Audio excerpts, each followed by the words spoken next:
Di video kali ini gue jelasin kenapa sih terjadi layoff, kita bisa ngapain sebagai employee, alasannya apa sih dari perusahaan, dan sebenarnya perusahaan tuh bisa ngapain lagi sih ketimbang harus mengeksekusi sebuah layoff, dan kita sebagai talenta itu sebenarnya punya opsi apa, dan sebenarnya kita itu gimana caranya supaya bisa jadi layoff resilient. Layoff. Nah, ini kata yang kesannya tabu banget di dunia pekerja lokal. Dan sangat bisa dimengerti sih kenapa. Nggak ada yang mau, bahkan dari pihak employer pun juga sebenarnya tidak mau. Kita semua pengennya kan harmonis, kita semua pengennya untuk bisa langgeng jalan. Karena nggak ada untungnya loh buat kita saling tidak enak satu sama lain atau jadi musuhan. Nggak ada untungnya sama sekali. Hanya saja yang namanya layoff ini tidak bisa dihindari. Karena di balik layoff itu hanyalah kepentingan bisnis. Dan kepentingan bisnis ini tadi dihitung secara matematis. Jadi nggak bawa perasaan, nggak bawa hubungan, nggak bawa apa-apa. Dan semua itu ujung-ujungnya tidak bisa dihindari dan kadang menjadi satu-satunya cara untuk dilakukan. Karena itu adalah salah satu manuver yang paling cepat untuk bisa ngurangin cost. Dan itu terukur. Yang tidak terukur itu adalah resiko untuk public relation yang negatif. Media nangkapnya negatif dan segala macam. Sebagai manuver bisnis itu adalah salah satu pilihan. Kita ambil contoh deh. Jadi pas ketika pandemi, apa sih yang sebenarnya kejadian? Perusahaan itu melihat sebuah fakta waktu itu, oke? Jadi misalkan pandemi kan mulai kira-kira Maret 2020 tuh mulai lockdown segala macam, PSBB ya kita. Nah, nggak berapa lama dari situ ada fakta baru yang keluar. Apa faktanya? Pertumbuhan digital itu meningkat pesat. Atau gini deh, gue gambarin grafiknya. Kalau ini adalah waktu, ini adalah adopsi digital atau digital penetration. Misalkan itu dilihatnya dari internet penetration ataupun mungkin dilihatnya dari device penetration, apapun itulah. Itu mungkin grafiknya begini nih, naik terus. Oke, jadi kita tahu nih bakalan naik. Atau mungkin spending orang e-commerce atau mungkin spending orang pembelian gadget atau data dan segala macamnya itu mirip. Grafiknya begini, naik terus, gradual. Pas pandemi, apa yang kejadian? Tiba-tiba dia nge-spike kayak gini, oke? Terus kemudian dia lanjut. Digital adoption itu diakselerasi gara pandemi, oke? Yang mestinya nih, angkanya itu kalau misalkan kita ngitung, kalau misalkan nih garisnya kita tarik terus ya, gradual seperti ini, itu akan terjadi dalam waktu 5 tahun. Tapi gara-gara ini spike di sini, angka yang sama nih, jadi jauh lebih cepat kejadiannya. Itu maksudnya diakselerasi. Dan itu dagangannya para konsultan, karena mereka punya kepentingan di situ, by the way. Jadi makanya perusahaan-perusahaan, tech startup, dan berbagai macam perusahaan lainnya itu kemudian sangat bullish terhadap tren ini. Mereka percaya banget kalau digital diakselerasi 5 tahun lebih cepat. Sehingga mereka kemudian hiring sebanyak-banyaknya orang untuk menutupi anticipated demand. Kata kuncinya di sana lah anticipated. Karena apa? Itu baru awalnya aja yang kita lihat. Dan kemudian di forecast, diperkirakan ke depannya. Kan terakselerasi. Bener nggak? Nggak tahu. Ya masih lihat. Karena asumsinya dan masuk akal, asumsinya adalah kalau misalkan adopsinya naik, kan kita udah lihat nih. Kalau misalkan orang pakai device digital atau pakai layanan digital itu kan lebih nyaman, lebih praktis. Sehingga kalau misalkan nanti pandeminya udah beres, kira-kira apa yang akan terjadi ya? Oh, gara-gara mereka udah seneng nih, dapat promo, pakainya cepet, gampang, praktis, dan segala macamnya. Orang mestinya akan bertahan dong, pakai terus dengan gayanya mereka ketika pandemi. Betul nggak? Nggak tahu, ya mesti dilihat. Cuma asumsinya adalah itu. Nah, masalahnya, apa yang terjadi ketika asumsinya salah, bos? Itu yang terjadi pas ketika tahun 2022 onwards. Fakta baru masuk, ups, balik tuh.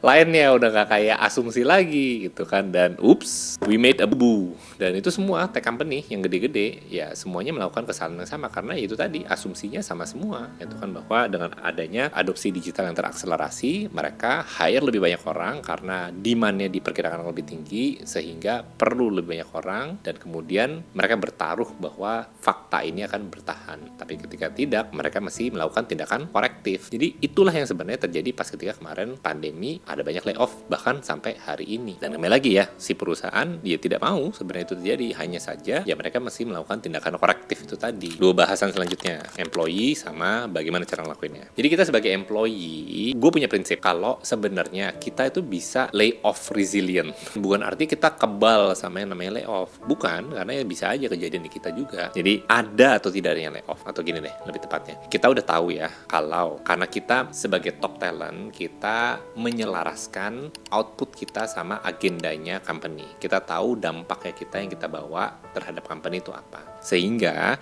kita juga mengerti dari sudut pandang tidak hanya kita sebagai pekerja, tapi juga dari sudut pandang company. Dan kita juga mengerti kalau yang namanya manuver layoff ini tadi bisa terjadi kapan saja, bisa terjadi ke siapa saja. Ini bukan soal suka nggak suka, ini bukan soal favoritisme atau apapun lah yang lainnya ya, bukan soal politik juga, ini hanyalah manuver bisnis. Hanya saja, terjadi ataupun tidak, nggak ngaruh sama kita. Doesn't matter. Kok bisa kayak gitu? Karena kita jadi talenta yang mengerti bahwa kita itu sebenarnya melayani kepentingan bisnis. Artinya, kita kalau sampai dilepas, great! Kita bisa jadi rebutan banyak orang. Dan satu-satunya cara untuk bisa jadi seperti itu adalah kalau misalkan kita terus meningkatkan kapabilitas kita sebagai talenta. Kita terus mengerti sebenarnya perusahaan itu cari apa. Kemampuan kita untuk tidak hanya mengerti dan mengeksekusi dari segi teknis, mengerti bisnis itu kenapa di setupnya begitu, kenapa beroperasinya seperti itu. Kita bisa berkontribusi di mana aja.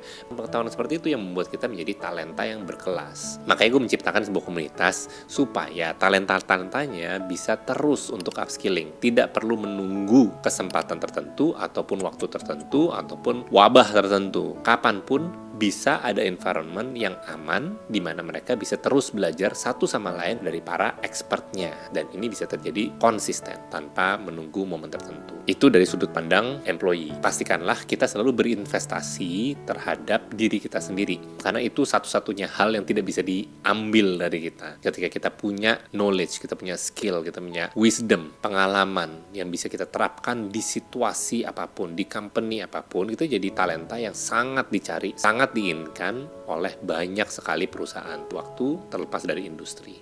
Nah, sekarang kita bahas soal gimana cara ngelakuinnya. Gue gak bisa bilang gue expert di bidang layoff. Gue tidak pernah melakukan atau mungkin tidak banyak melakukan, walaupun gue pernah. Anyway, sepanjang gue berkarir, gue udah melihat beberapa kali manuver layoff ini dilakukan, baik skala kecil maupun skala besar. Yang gue selalu punya pertanyaan, itu kenapa dilakukannya selalu sama? Konklusi gue pada saat ini adalah karena kepentingan public relation. Menurut gue, resiko public relation itu tidak bisa dihindari, karena ujungnya ketika kita ngomong public, itu adalah isinya orang. Dan orang, behaviornya di mana-mana itu sama. Jadi itu tidak bisa dihindari. Resiko itu akan selalu ada. Dan herannya kenapa si perusahaan ini semuanya melakukan dengan cara yang sama. Padahal mereka mengadres populasi yang sama, yang itu-itu juga. Nah, menurut gua kalau misalkan ada perusahaan yang terpaksa melakukan layoff, alangkah baik ya kalau misalkan mereka transparan aja, daripada mereka ngumpet atau mereka mencoba untuk merahasiakan, bikin secret town hall atau kemudian announcement yang tiba-tiba. Itu tidak mengurangi resiko bahwa beritanya akan nyebar, malah akan membuat orang panik. Lebih baik kalau misalkan kita buka aja secara transparan. Guys, ngobrol yuk, kita duduk. Perusahaan tidak dalam kondisi yang baik karena A, B, C, D reason. Yes, kita play part, kita ada salah. Kemarin kita kirain bakalan pergi ke sana, ternyata pergi ke sana. Dan kita manusia ada bikin salah juga. Sehingga perusahaan kemudian perlu melakukan tindakan korektif. Dan tindakan korektif yang kita ambil, salah satunya adalah pemutusan hubungan kerja. Yes, itu ada opsinya. Tapi yuk duduk bareng, kita brainstorm, ada cara gimana lagi ya supaya kemungkinan yang satu itu mungkin bisa dihindari dengan beberapa cara alternatif yang lainnya. Misalnya, duduk bareng, inisiasi project, tapi mungkin dengan cost yang harus dikurangi. Atau misalkan, oke deh, ini deh selama beberapa bulan ke depan, semua orang, termasuk direktur, termasuk presidirnya, potong gaji semuanya. Atau bonus dikurangin, atau apapun lah. Gitu. Tapi minimal kita bisa address problem ini bareng-bareng. Sebagai sebuah tim, kita menang bareng, ya kita mesti suffer, kita mesti ikutin perjalanan ini, ya bareng-bareng juga. Baik itu lagi musim happy-happy ataupun musim yang kurang happy. Menurut gue itu jadi salah satu opsi yang kurang dieksplor sama perusahaan. Dan gue sebenarnya terus terang nggak ngerti kenapanya, apa yang mereka takutin sih sebenarnya. Karena menurut gue itu jadi jauh lebih sehat. Kalau misalkan perusahaan ini kemudian balik dan bisa keluar dari masalah yang tadi itu bersama-sama, bukannya itu jadi sebuah pengalaman yang dimana bikin bondingnya mereka jadi jauh lebih erat ya. Karena mereka sekarang tidak hanya happy-happynya aja, tapi mereka juga melewati pengalaman berharga di mana mereka bisa kolaborasi bareng, tuker ide bareng, di mana mereka di dalam kondisi yang under pressure. Coba aja liatin pas pengalaman kita selama kita hidup deh. Masa-masa yang kita inget banget itu bukan cuma ketika kita lagi senang.